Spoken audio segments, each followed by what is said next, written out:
Bem-vindos a mais um episódio de uma série de videocasts no âmbito da quarta edição do SME Enterprise, o Prémio Europeu de Sustentabilidade para PME, uma iniciativa da General e Tranquilidade que conta com o apoio do Correio da Manhã e da Sábado.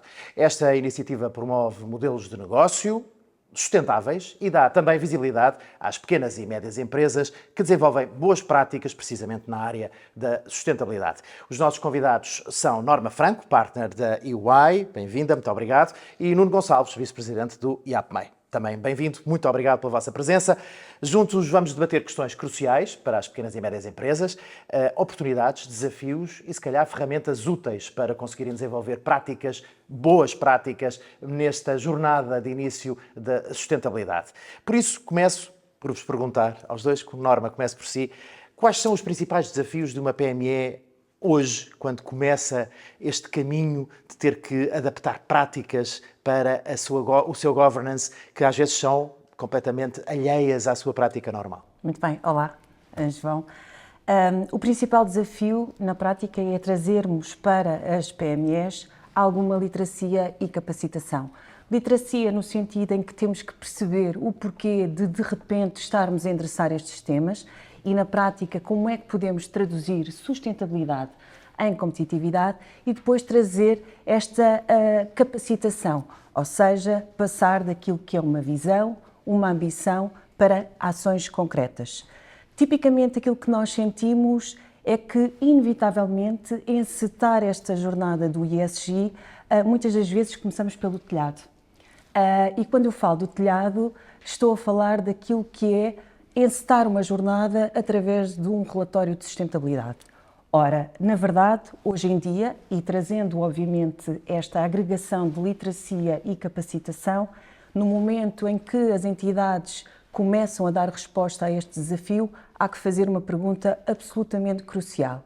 Como é que, no curto prazo, a minha organização se pode tornar mais competitiva? Quais são os temas, os tópicos, os desafios que temos atualmente que podem vir a impactar aquela que é a resiliência do meu negócio? E, portanto, para o efeito, há que, na prática, permitir-se e dar-se a oportunidade de integrar critérios ESG naquela que é a sua estratégia de negócio, tomada de decisão e alocação de capital. E não vale a pena, obviamente, esgotarmos toda a nossa energia em todos os tópicos em matéria ambiental, social e de governance. Há que, de facto, fazer um exercício e avaliar aqueles que são os tópicos mais críticos, mais materiais para o meu negócio, para que possa endereçar o tema, enfim, e levar a bom porto naquilo que é a construção de um bom desempenho em matéria de ESG, trazendo metas, objetivos muito específicos para que no final estejamos a construir valor dentro daquilo que é o nosso negócio. Mas, Nuno, muitas vezes estes erros que a Norma falava, que são cometidos pelas empresas, o começar pelo telhado, por exemplo, é às vezes é inevitável, ou seja, não há preparação. Mas já começa a haver, ou seja, as empresas, as pequenas e médias, começam a ter alguma noção do arquétipo que é necessário para construir esta casa que não pelo telhado? Certo. Em primeiro lugar, bom dia, João, bom dia, Norma. Muito obrigado pelo convite que dirigiram ao IAPMEI para aqui estar convosco. Naturalmente que eu diria logo que o primeiro desafio das PMEs num mundo que está claramente em grande velocidade de ajustamento, de tantos momentos de crise que os nossos empresários e empresas têm vivido nos últimos anos, é encontrar, digamos, o espaço de planeamento que é necessário para desenvolver uma atividade que é absolutamente crítica para o seu negócio, como a Norma referiu e muitíssimo bem, para apostar na competitividade da empresa. Porque quando falamos de sustentabilidade, claro está que a função de qualquer cidadão, de qualquer empresa, é ser responsável perante o meio ambiente, ser responsável perante os seus trabalhadores, ter uma postura de transparência perante os seus stakeholders, portanto, nas diversas vertentes do ESG, mas isso exige, de facto, a começar pela liderança. A liderança, de facto, tem um papel absolutamente chave na incorporação desta temática nas empresas. Tem que fazer o planeamento, onde nós sabemos que, tipicamente, as empresas portuguesas são muito boas em muitos aspectos, nomeadamente na capacidade de resposta, na agilidade, mas, porventura, no planeamento é, se calhar, aqui um handicap que ainda temos. E temos que o superar, e temos todas as condições para o superar. Temos, de facto, entidades públicas e privadas que trabalham conjuntamente e proximamente com as empresas para fazer este caminho juntos. E este caminho que é, como a Norma disse, é necessário para que a sustentabilidade seja também vista, desde logo, pela parte mais imediata na ótica da empresa, que é o lucro. De facto, a empresa, para ser sustentável e para estar no mercado, que é o desejável de vários anos, numa lógica competitiva, como é óbvio, tem que gerar resultados positivos, e isso significa que tem que estar no mercado em condições que os seus clientes reconheçam o seu valor. E sabemos que cada vez mais os clientes das nossas empresas são cada vez mais exigentes, e ainda bem, perante, digamos, a pegada sustentável de cada uma das empresas. E, portanto, ligam cada vez nas opções, nas escolhas que fazem, tendem a optar, não é só o preço a variável que importa, é também o que determinada empresa representa de responsabilidade social, ambiental, de governança, etc. E, portanto, isso é de facto um fator competitivo, para não falar de que, efetivamente, além da temática do mercado, digamos, do mercado de produtos e serviços, eu diria que também o mercado financeiro, que é aquele que a empresa convive todos os dias, é cada vez mais exigente nessa temática. E mesmo as empresas que ainda hoje não estão, digamos, não têm esse fator, digamos, evidente, têm que o incorporar muito rapidamente, porque o custo financeiro das operações que têm com o seu banco é seguramente superior quando não são sustentáveis, ou pelo menos não evidenciam essa sustentabilidade. Acho que este videocast, um dos propósitos, ou o principal propósito, é precisamente servir de alerta e deixar aqui ferramentas para as pequenas e médias empresas e para quem nos ouve e vê. Uma das coisas é olhar para o histórico, para aquilo que tem sido feito, e já abordámos isso, alguns erros. Pergunto-lhe, Nuno, o problema aqui, ou seja, a dificuldade que muitas vezes existe, em termos gerais, é mais na liderança ou mais depois na estrutura a aplicar os novos métodos? Onde é que, em termos gerais, aqui fazendo aqui uma média muito grosseira, se quisermos, onde é que está aqui o obstáculo? Eu diria que está exatamente nas duas frentes. Não lhe consigo precisar se é mais na liderança ou mais na estrutura. Há uma coisa que para nós é absolutamente claro: a primeira tónica para iniciar o processo e para dar força ao longo dos anos deste processo é claramente a liderança. Portanto, se é uma liderança forte, consciente da necessidade desta trajetória que a empresa tem que fazer, é absolutamente impossível. Claro está que a empresa também tem que ter recursos capacitados, conscientes da importância desta missão da sustentabilidade, e que encarem isto não como uma tarefa burocrática, mas como uma missão sua, pessoal, enquanto trabalhador da empresa, e uma missão, acima de tudo, do testemunho que a sua corporação, a sua empresa... Uma mudança de chip também. Uma mudança de chip, portanto, mas também na própria... Está nas duas dimensões. E claro que está que, portanto, penso que a sua pergunta tinha por base também a temática, como foi referida, da capacitação. De facto, a literacia nestas áreas é absolutamente essencial a vários níveis, de liderança e estruturas de apoio, digamos, ao empresário, para que o barco chegue a bom porto. Claro. Exatamente. Há pouco falava precisamente de começar-se pelo relatório de sustentabilidade, que é a obrigatoriedade que existe também, e portanto às vezes o tal telhado, não é? Começar-se pelo relatório de sustentabilidade, que fica bonito e que está feito e que tem lá... E é um instrumento valioso. É um instrumento, pelo menos de reconhecimento, de conhecimento da própria empresa, às vezes. E forma de comunicar com toda a cadeia de valores. Exatamente. Mas como é que se consegue evitar que se fique apenas pelo relatório de sustentabilidade, que não seja aquela tarefa anual que é cumprida quando se faz o relatório de contas também, e que depois mete-se num sítio qualquer e fica a marinar, ou seja, que as coisas não ficam pelo discurso e pelas palavras? Ok, se calhar pegando e fazendo ponta um pouco daquilo que o Nuno estava a partilhar ainda há pouco. Quando nós olhamos para este desafio, se o desafio é na estrutura, se o desafio é na liderança, de facto existe desafio nestas duas camadas. Por um lado, e há pouco, quando dizia que é de facto necessário trazer esta integração de critérios ESG para a estratégia de negócio, inevitavelmente é da responsabilidade da liderança. A liderança assumindo este compromisso e tendo esta visão de longo prazo e percebendo que na prática a sustentabilidade tem que ser um jargão que tem que ser levado para a gíria da gestão da organização, acaba por, na prática, havendo este compromisso, facilitar o caminho desta jornada de ESG. Dizer que, inevitavelmente, a estrutura ou a forma como as organizações estão a dar resposta acaba por surgir por duas vias. Uma via que, na prática, pela moldura legal que existe de forma indireta, vai impactar as PMEs e, portanto, muitas das organizações que sentiram que este contexto legal atual não os iria impactar, não é verdade, e portanto vamos desde já aqui quebrar este mito. Na verdade, quando nós pensamos neste reporting de sustentabilidade à luz da nova diretiva, convida na prática que as entidades que obrigatoriamente terão que dar resposta, convida também a sua cadeia de valor. Por outro lado, o mercado está a pressionar, quer por via do financiamento ou acesso a novo capital, quer também por via daquilo que é tipicamente a sua cadeia de valor, e aqui estou a falar de alguns clientes. Vamos imaginar um produto que, enfim, existem grandes marcas que se estão a posicionar, que se querem posicionar em matéria de sustentabilidade e, inevitavelmente, o atingir esta sustentabilidade vai depender de todos os elementos que estão nesta cadeia de valor e, inevitavelmente, vão pedir essa informação. Só para vos dar nota que, por exemplo, foi em meados de 2021, quando surgiu a primeira vez o regulamento da taxonomia europeia.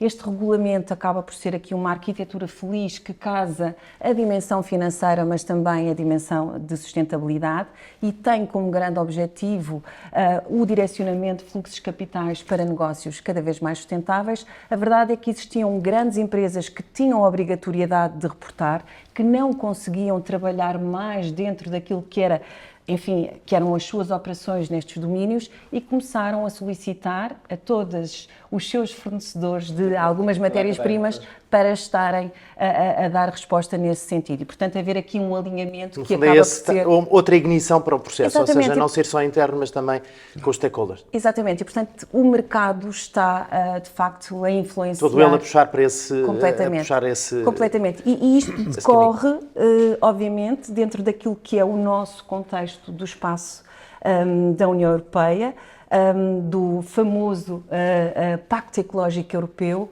que vem definir um pacote de políticas, planos em matéria de ambiente, clima, energia, transportes, que inevitavelmente pretende, em alinhamento com aquela que é a estratégia da União Europeia, trazer ou obter uma Europa neutra em carbono em 2050, garantir qualidade de vida e bem-estar para a sociedade, mas também, por força daquilo que é a correlação do efeito das alterações climáticas, travar a perda da biodiversidade. Dizer que nós não vivemos numa bolha, vivemos num ecossistema, existem interdependências e correlações que inevitavelmente batem à porta todos os dias. E que no fundo, também fazem mexer estes programas. Completamente, não é isso que nos completamente. E a nível nacional, a nível daquilo que é, se quisermos, o enquadramento legislativo, regulamentar, que ferramentas é que existem hoje em dia, ou seja, os PRRs, há aqui incentivos, há cada vez mais incentivos, estagnamos naquilo que são os incentivos às pequenas e médias empresas de seguir este caminho, ou estamos a fazer aqui um caminho crescente? Os incentivos são fundamentais para galvanizar este compromisso dentro das organizações. Eles existem. Se poderiam ser mais, sim, porque de facto muitas das vezes... A que nível é que poderiam ser mais, por exemplo? Na perspectiva de, muitas das vezes, chegar a todos os targets, a todo o ecossistema. Muitas das organizações, e portanto deste lado, aquilo que nós sentimos e ouvimos que é de facto uma dificuldade de implementar alguns compromissos por falta de financiamento. Obviamente que há também o entendimento de que este compromisso e esta jornada se faz pela corresponsabilização, e há pouco o Nuno referia, não há uma responsabilidade individual. A responsabilidade destes compromissos, metas nacionais e internacionais, não se fazem apenas ou exclusivamente por aquilo que é um compromisso, por exemplo, assumido pelo Governo, faz com todos os stakeholders e até nós, enquanto cidadãos, também devemos, obviamente, contribuir para este grande objetivo. Os incentivos, na prática, acabam por galvanizar, como dizia ainda há pouco, alguns compromissos muito específicos. Dizer que no ano passado, no final de fevereiro, quando foi apresentado o pacote Omnibus e que na prática aliviava um conjunto de medidas e exigências no reporting de sustentabilidade, e foi aí que na prática houve um ecossistema que sentiu bastante alívio por não ser impactado de forma direta, mas também no mesmo dia houve lugar à apresentação do Clean Industrial Deal, que tem, enfim, bastante financiamento, por exemplo, para acelerar aquilo que é a descarbonização. E quando nós falamos de descarbonização, o que é que nós estamos a falar? Estamos a falar de descarbonização, até poderia eventualmente ser um tema muito associado à dimensão ambiental, mas falar de descarbonização é falar de inovação. Falar de inovação é falar de eficiência. Falar de eficiência é falar de redução de custos é competitividade. E, portanto, há todo um caminho que está a ser trilhado neste momento. Obviamente podemos acelerar e esta aceleração é algo que é absolutamente fundamental nos dias em que vivemos hoje, sobretudo quando já sentimos o efeito das alterações climáticas e onde há, de facto, a necessidade de antecipar um conjunto de riscos para nos tornarmos resilientes. Porque às vezes na bolha não temos, quer dizer, quem está na bolha, obviamente, eu estou fora, não sente essa mudança acontecer tão rápido quanto se espera. Mas a verdade é que, mesmo ao nível do IAPMEI, há um caderno de apoios e de incentivos à descarbonização, eficiência energética, que, Nuno, acho que era bom também desenvolver para quem nos estiver a ver e ouvir, possa também a eles recorrer. Muito bem, e já agora até para criar aqui uma clivagem aqui no debate, portanto não posso concordar com a Norma, de facto nunca houve tantos incentivos para a temática da sustentabilidade na vertente da eficiência energética, da descarbonização como há agora. Se nós olharmos para, desde logo posso começar por dizer, por exemplo, o Portugal 2030, como já o Portugal 2020, estão todos alinhados com objetivos de sustentabilidade, ou seja, eu diria que projetos que sejam apresentados no Portugal 2030 e que não tenham um olhar sério na temática da sustentabilidade, muito dificilmente serão aprovados ou dificilmente serão bem pontuados. E, portanto, não sendo bem pontuados, seguramente vão ter dificuldades no acesso, digamos, ao orçamento disponível. Depois, se olharmos para aquilo que foi a trajetória do PRR, foi uma trajetória excepcional, em que temos casos absolutamente ímpares de política pública, nomeadamente na temática da sustentabilidade.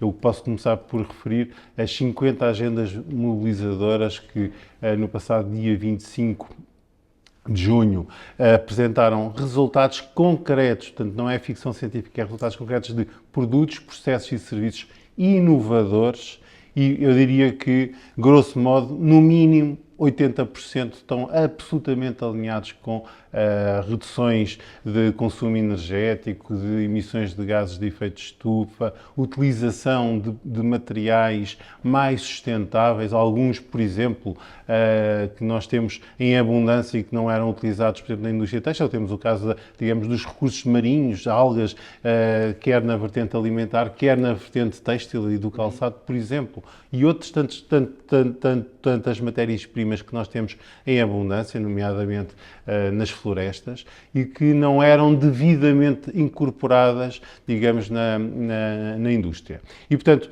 estas 51 agendas mobilizadoras fizeram aquilo que há 3, 4 anos se dizia que era absolutamente impossível, que era em setores tão diferentes e com o foco na inovação e com uma parceria fortíssima entre as nossas empresas e o sistema científico e tecnológico, que, diga-se de passagem, ficou muito mais robustecido agora com os investimentos que foram feitos do PRR nestes centros tecnológicos, que estão apetrechados do melhor que há no mundo para possibilitar às nossas PMEs utilizarem, como se diz, usarem e abusarem do nosso sistema científico. E elas têm noção, ou seja, elas têm conhecimento, é essa a percepção que acaba por ter o IAPMEI também? Há um caminho a percorrer, efetivamente. As nossas empresas eram conhecidas aqui há uns anos por não serem especialmente colaborativas no seio, digamos, do seu ecossistema, quer com outras empresas, quer com entidades do sistema científico e tecnológico. Por exemplo, as universidades muitas delas paredes meias com essas mesmas empresas. Ora, as 51 agendas mobilizadoras, se há uma mudança estrutural que fizeram, que é reconhecida pela Comissão Europeia, há um conhecido relatório da Comissão Europeia, o European Innovation Scoreboard, que, se forem ver na última edição, já diz que as nossas PMEs são mais inovadoras e mais colaborativas, e as duas coisas estão, obviamente, de mãos dadas. Não há inovação sem colaboração, é absolutamente impossível, e, portanto, este caminhar foi possível porque, de facto, houve um projeto absolutamente mobilizador, disruptivo, com recursos financeiros a nível impactante, que permitiu, de facto, mudar aqui o chip. Agora, obviamente, estamos a falar, ainda assim, de 1.100 entidades, das mais importantes que temos nos diversos setores, mas temos que contagiar positivamente todo o restante tecido empresarial. Mas o caminho está-se a fazer e deixa-me só concluir dizendo que há, de facto, incentivos. Há muitos incentivos, como nunca houve, alinhados com a temática da sustentabilidade, quer em investimentos em equipamentos mais energeticamente mais eficientes, quer o SI Inovação é o exemplo clássico disso, quer na qualificação das empresas, ou seja, as empresas querem ter, por exemplo, uma insígnia na área da sustentabilidade, portanto, um selo que seja credível na área da sustentabilidade. Podem usar, por exemplo, o sistema de incentivos à qualificação de empresas. Está disponível. Portanto, não há dúvidas nenhumas, e então esta superposição de PRR com Portugal 2030 vai mostrar isso. Não há falta de recursos financeiros para apoiar as empresas na temática da competitividade, da inovação e da sustentabilidade. E é fácil aceder a estes programas, a estes fundos? É fácil se tivermos bons projetos, e isso é sempre é muito importante dizer. O projeto tem que ser visto em várias perspectivas. Não é só o projeto de fazer um produto inovador, que pode ser muito interessante, mas a empresa, obviamente, tem que mostrar que tem capacidade para o desenvolver, que tem parceiros para o desenvolver. Aliás, eu ponho aqui a tónica muito neste lado. É a cadeia, porque estávamos habituados aqui há uns anos atrás a ter projetos de cada uma das empresas sem parceria.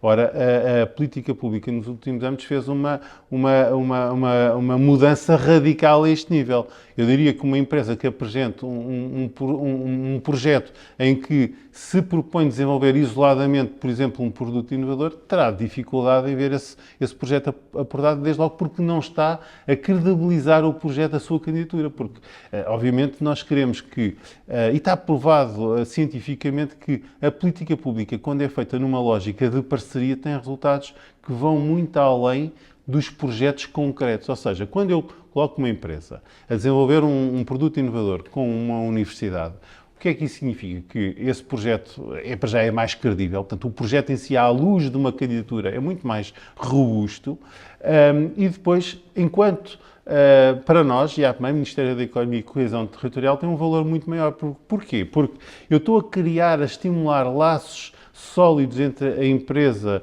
e esta universidade, que seguramente vão durar, laços de confiança que vão durar pós-projeto. E, portanto, estou a estimular uma relação que é fundamental na nossa economia. Norma, existem apoios para as empresas fazerem este processo e estas candidaturas? Ou seja, nós sabemos que muitas vezes, pela estrutura da própria empresa, por desconhecimento, por falta às vezes de experiência, não existem capacidades internas dentro da empresa para se fazerem estes processos complexos. Existe essa ferramenta para que as pequenas e médias empresas possam aceder a apoio também técnico? Só para clarificar, e há pouco... Enfim, a Norma só queria mais apoios, não estava a criticar os existentes, não é?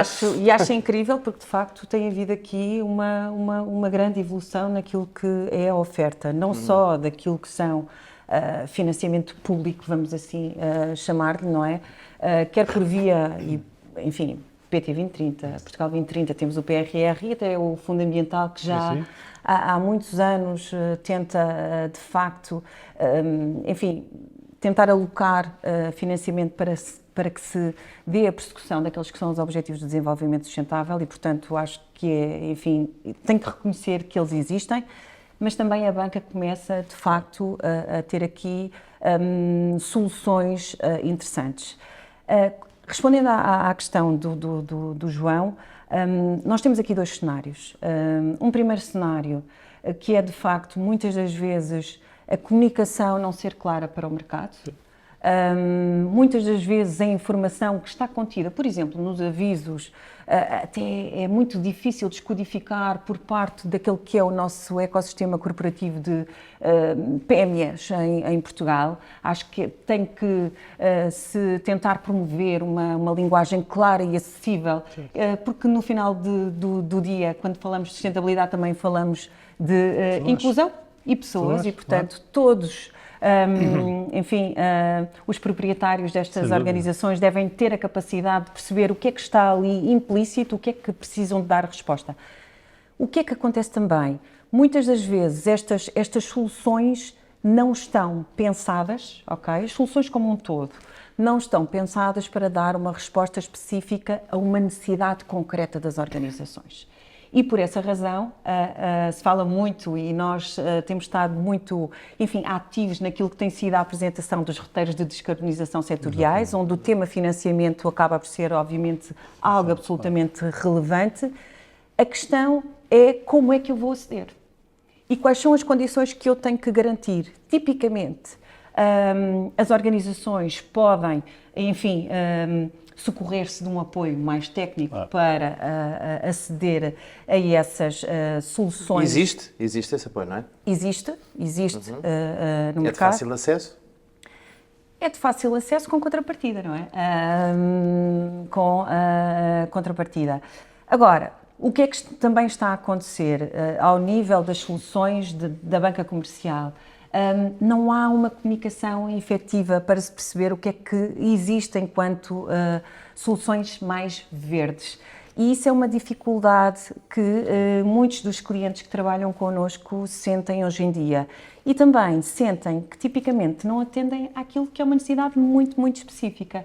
E, portanto, acabam por trabalhar muito a questão da taxonomia para garantir, não por via destas soluções, estes pacotes, estas arquiteturas desenhadas especificamente para estes grandes objetivos, tentam, de facto, garantir melhores condições de financiamento e, portanto, através daquilo que é a garantia de alinhamento com a taxonomia europeia, que é um regulamento que está também, enfim, foi desenhado e pensado para estar integrado nesta diretiva. Mas mais virado, portanto, para o financiamento e não tanto para os processos de candidatura mais complexos? Sim, há processos mais complexos, há uns mais fáceis. Depois existe também o tempo de execução, que acaba por ser um desafio muito grande para as PMEs, porque tipicamente também não têm os recursos necessários para dar corpo aos projetos. Há desafios que devem ser afinados. Trabalhar em sustentabilidade é uma transformação, um ajuste, uma adaptação. Uma permanente atualização e ajuste, claro. De todos. E que papel, aqui uma visão um bocadinho, se calhar, mais corporativa, que ajuda é que as grandes empresas podem dar às pequenas e médias? Existe essa... Ou seja, elas são convidadas a participar, a ajudar, a poderem dar o seu apor, ou isso não existe neste momento? João, se me permite só, puxando um bocadinho também aqui o tema da norma, que acho que é um tema de facto muito importante, e como a norma disse bem, a sustentabilidade acima de tudo, são pessoas, portanto, e temos que compreender as dificuldades uns dos outros. E, portanto, o IAPEN é muito sensível a esse tema, ou seja, a compreensão e a passagem de informação para as nossas empresas, para os nossos empresários. Temos tido a preocupação de desenvolver vídeos tutoriais, por exemplo, para explicar os sistemas de incentivos, para explicar o que é que se deve fazer e não se deve fazer numa candidatura. Temos as portas abertas, portanto, estamos sempre disponíveis para que os nossos empresários venham ter connosco e exponham-nos as suas dúvidas, os seus anseios, as suas preocupações, para, digamos, que as suas candidaturas sejam de facto mais robustas e tenham um potencial de sucesso. Portanto, a ferramenta existe. É isso. A ferramenta existe, mas existe também que os empresários façam o seu caminho e, portanto, nós estamos de portas abertas e temos vários canais de interação, desde o clássico que é a reunião presencial até a reuniões por ferramentas digitais e, portanto, estamos sempre disponíveis para... Existe essa disponibilidade e para além de que também as próprias associações empresariais têm um apoio, normalmente, nomeadamente para a formulação de candidaturas. para além dos consultores que existem. Agora, obviamente que o nosso conselho no IAPMEI é, quando um processo é acompanhado, por exemplo, como um consultor, isso não significa que a estrutura da empresa se demita da candidatura, claro. porque esse normalmente precisamente o inverso. É precisamente o inverso. Deve aproveitar a oportunidade de ter alguém especializado numa determinada área, nomeadamente na elaboração de uma candidatura, para formar um pouco a equipa interna e ajudar depois na gestão após a candidatura ser aprovada. Ou seja, não seja um recurso recorrente anual de preenchimento do IRS, mas antes... Exatamente, ou seja, também de capacitação da própria empresa. Portanto, isso é essencial. Entretanto, esqueci-me da sua pergunta. Não, a minha pergunta era se as grandes empresas podiam ou não participar, colaborar, ser aqui instrumentais. E é um ponto importantíssimo. Porquê? Porque, infelizmente, no passado, ainda recente, os fundos estruturais, que basicamente são, digamos, os montantes que o Ministério da Economia põe ao dispor das empresas no âmbito destes processos concursais do Portugal 2030, do PRR, não têm tido, digamos, a inclusão das grandes empresas. Isso, para nós, a IAPMEI, entendemos que, de facto, tem sido o handicap. Porquê?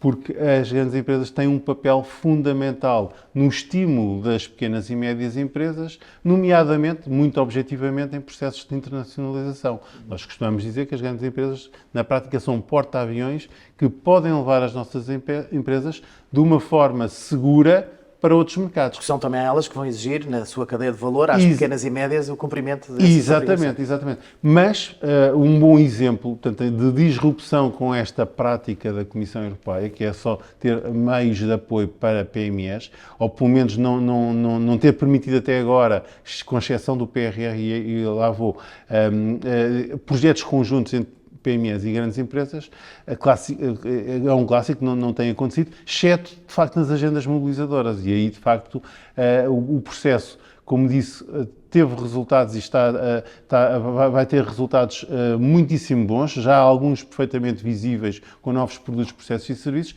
em que nos 51 consórcios das agendas mobilizadoras, quase todos eles são liderados por grandes empresas, têm PMEs e têm entidades do sistema científico e tecnológico a apoiar. E, portanto, esta liderança das grandes empresas é absolutamente crítica para um processo de inovação que seja sólido, para o próprio processo de investimento, que muitas vezes não se esgota com os recursos dos incentivos públicos, nomeadamente o PRR. Portanto, ou seja, a seguir ao PRR temos que ter um conjunto de entidades sólidas, nomeadamente as grandes empresas, para continuar a apoiar, a apostar nestes produtos que vão sendo desenvolvidos e noutras gerações de produtos que podem continuar a ser desenvolvidos com estas parcerias entre PMEs e universidades e centros tecnológicos. E depois, como disse, na parte da internacionalização, é absolutamente evidente que quando temos uma grande empresa a apoiar as nossas PMEs a conseguirem chegar a mercados externos com mais segurança, é de facto um grande objetivo da política pública e com resultados muito efetivos para a nossa economia. Estamos quase a terminar. Vou pedir aos dois uma mensagem às PMEs, aqui em lato sensu. Faça um obstáculo, faça qualquer coisa, não sei qual será o maior obstáculo que muitas vezes, já falámos aqui, que elas atravessam e que vivenciam, mas que mensagem é que se pode deixar uma pequena e média empresa que nos está a acompanhar e que vai iniciar este processo, esta jornada de sustentabilidade? Bem, eu diria, e fazendo aqui uma analogia àquilo que é a teoria da seleção natural de Darwin, o mercado inevitavelmente vai agir exatamente da mesma forma. Será a taxa de sobrevivência de uma organização será dependente de quão mais apta estiver. Quanto mais rápida, quanto mais ágil for na sua transformação, de transformar os desafios em oportunidades, de transformar inovação naquilo que é inovação e sustentabilidade em competitividade. Será inevitável esta transformação no muito curto prazo para, no final, estarmos aqui a falar de um ecossistema sustentável, de boa saúde e, sobretudo, um ecossistema de PMEs que, na prática, apresente contribua para aquilo que é a resiliência da também economia nacional, porque na prática a PME acaba por ser aqui a coluna vertebral da economia portuguesa. Sem dúvida. Eu diria que a grande mensagem digamos, para as nossas PMEs, é serem colaborativas com o seu ecossistema, olharem, digamos, para quem as rodeia entre clientes, fornecedores, instituições financeiras, Estado e APMEI e puxarem-nos para colaborarem com as PMEs, porque só assim é que é possível desenvolver processos difíceis, naturalmente exigentes, que são os processos na área da sustentabilidade, na área da inovação, na área da competitividade. É só com bons parceiros e não tenho dúvidas que o exemplo que referi, o caso das agendas mobilizadoras, é um exemplo em que demonstra que a cooperação faz a força. Nós temos um handicap na nossa economia, que é, de facto, um tecido empresarial muito atomizado, muito com base em micro e pequenas empresas, e a forma de vencer este problema de escala é, de facto, juntando esforços e trabalhar com uma equipa forte de stakeholders para alcançar um bom resultado. Norma Franco, Nuno Gonçalves, agradeço a ambos a vossa presença e as vossas mensagens e aquilo que transmitiram às nossas pequenas e médias empresas no âmbito deste videocast. Foi mais um episódio desta série, que acontece no âmbito da 4ª edição do SME Enterprise, apoio do Correio da Manhã e da Sábado, um programa da General e Tranquilidade. Reveja os anteriores, já sabe, aqui onde nós estamos, e fica a saber tudo sobre esta iniciativa em generalipme.com. Até ao próximo episódio. Obrigado.